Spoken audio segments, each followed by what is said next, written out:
हर हर महादेव, हर हर महादेव। कहते हैं एक बार भगवान शिव और माता पार्वती कैलाश पर्वत पर बैठे थे। माता पार्वती बार बार उनसे यही पूछ रही थी, भगवान, पृथ्वी पर इस मानव कोई एक उपाय होना चाहिए जिस बहाने से लोग आपका नाम बार बार ले और गुणगान करें।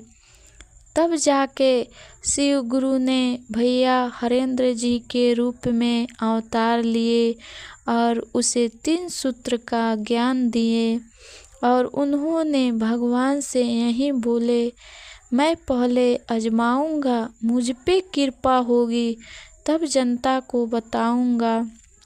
और वह आजमाए। जब उनको लाभ हुआ और फिर अपनी धर्मपत्नी माँ नीलम को बताए और उन्होंने हम तक आप तक सभी जगहों में पहुँचाए, तभी तो आज पृथ्वी पर हर जगह जगह पर गली गली में हर जगह शिव चर्चा हो रहा है।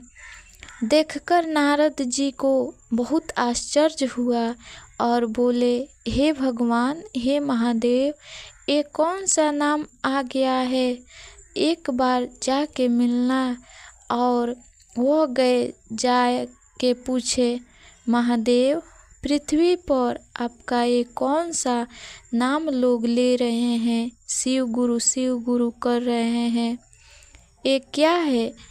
फिर महादेव बोले, पृथ्वी पर आप खुद जाके देखिए, कोई भी हो उससे पूछ लीजिए, खेत का किसान हो या जन्म का छोटा बच्चा हो या स्कूल का विद्यार्थी हो या अस्पताल का मरीज हो, हर किसी न किसी से पूछ लीजिए, आपको तो पता चल ही जाएगा।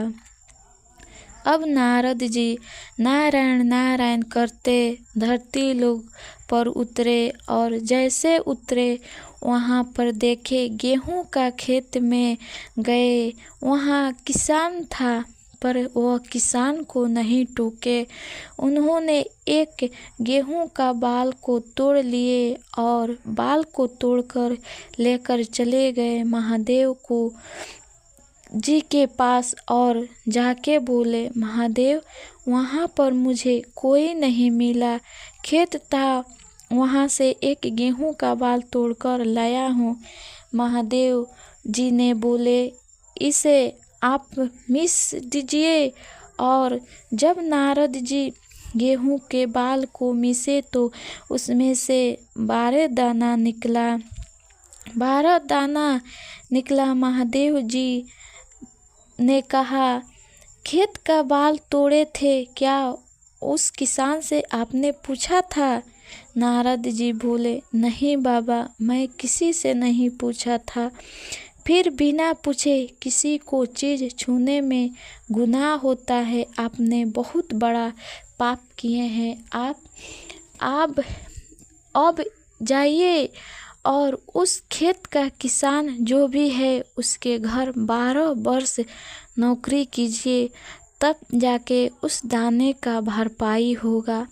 अब नारद जी और पता लगाए, किसान भाई मिले, उनको बोले, मुझे अपना घर लेकर चलिए। फिर किसान भाई नारद जी को अपना घर लेकर आए। नारद जी बोले, मुझे कोई काम दीजिए, मुझे यहीं पर काम करना है। किसान भाई बोले, मैं उतना सक्षम नहीं हूँ जो कि आपको कोई काम दूँ। नारद जी बोले कि मुझे कुछ नहीं चाहिए, जैसे आप लोग खाते हैं वैसे ही मैं भी खाऊंगा और यहीं पर काम धंधा करूंगा। मुझे रहना है, मैं आपसे पूछने नहीं आया हूँ, बस मुझे रहना ही रहना है। किसान भाई बोले, ठीक है। अब वो रहने लगे और दरबारी करने लगे। जब वो खेत में गए, रात का समय था, देख रहे हैं चोर सब पूरे खेत का गेहूं काट कर गिरा रहा है। तब वो आश्चर्य में पड़ गए और महादेव जी से बोले, हे महादेव, इतना मैं एक ही गेहूं का बाल लेकर गया था तो उसमें 12 दाना निकला था। 12 दाना के सजा 12 वर्ष तक कटना है, तो ये चोर पूरा खेत गेहूं चुरा रहा है, इसका सजा कितना मिलेगा। जब बोलकर आकर सोए तब रोने का आवाज़ आया। बहुत दुख की बात है, उस किसान भाई का कोई संतान नहीं था। तो उठकर बैठ गए और गौर किए तो फिर सुनाई दिया कि आंगन से आवाज़ आई और बोले, हे शिव गुरु भाई और शिव गुरु बहना आया गई और बोली, अरे भैया, आप भी शिव गुरु का शिष्य है क्या? तो नारद जी ने बोले, हाँ। तब आप रो क्यों रही हो?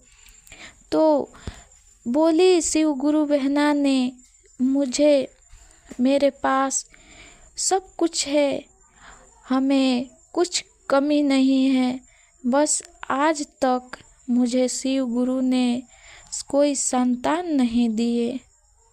नारद जी बोले, कल पूर्णमासी है, आप तैयार रहना, मैं आपको गंगा स्नान कराने ले चलूँगा और फिर आपको ज़रूर संतान होगा। गुरु बहना तैयार हुई। सुबह के समय किसान बोले, हे भैया, ले जा रहे हो तो सही से लेकर जाना और सही से स्नान कराकर लेकर आना। और गई। वह जहाँ गंगा का घाट था वहाँ पर सब लोग स्नान कर रहा था। वहाँ एक छोटा सा एक नदी था, उसमें कीचड़ ही कीचड़ था और ले गए गुरु बहना को, उसी में फेंक दिए।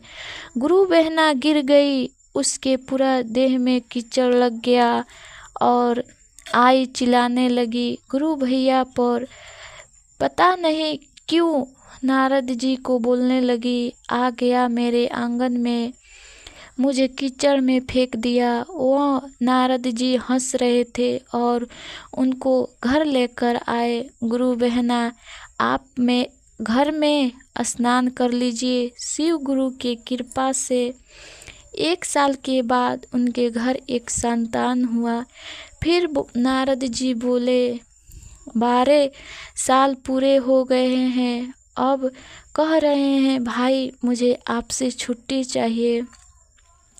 फिर किसान बोले, नहीं भैया, आपके आने से मुझे संतान धन पूरा भरा हुआ है, आप तो मत जाइए। नारद जी बोले, नहीं, मुझे तो जाना ही पड़ेगा।